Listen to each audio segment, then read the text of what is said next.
শক্তি প্রয়োগের রাজনীতি দেখুন, বাংলাদেশে নেতা হলে এরকমই নেতা দরকার।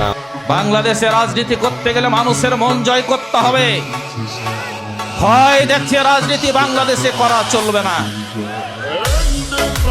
কারণ যারা ভয় দেখেছিল ইতিপূর্বে এদেশের মানুষের মনে তাদের ঠাঁই হয় নাই, তাদেরকে দেশ থেকে চলে যেতে হয়েছে। তোমরাও যদি ভয় দেখার রাজনীতি শুরু করো, এদেশের যুব সম্প্রদায় সাথে নিয়ে ইনশাল্লাহ তোমাদেরকে আর দেশের বাইরে যাওয়ারও সুযোগ দেবে না।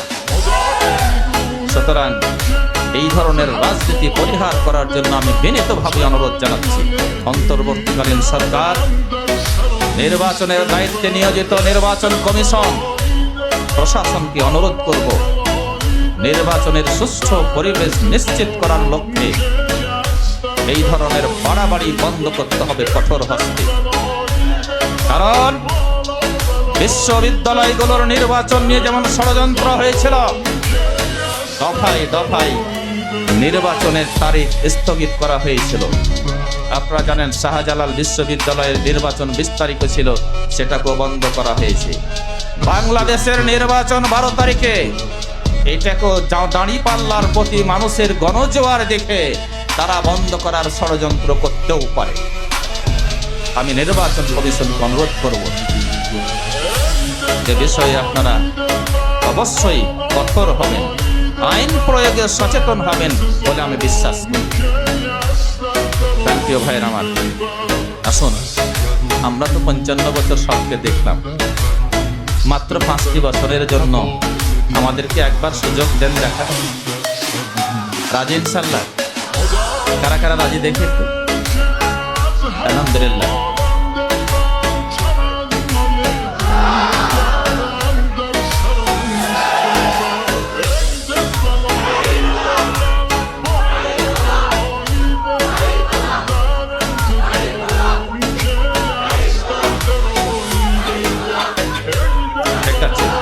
ধন্যবাদ।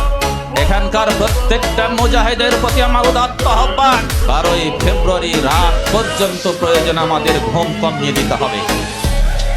12ই ফেব্রুয়ারি যে সময়টার কদিন আছে মাত্র, এই সময়টাকে কাজে লাগিয়ে এই নির্বাচনী এলাকার প্রত্যেকটা ঘরে ঘরে গিয়ে দাঁড়িপাল্লাকে বিজয়ী করার জন্য ঐক্যবদ্ধ হয়ে দাঁড়িপাল্লার পক্ষে একটি ঝড় তোলার উদাত্ত আহ্বান জানাচ্ছি।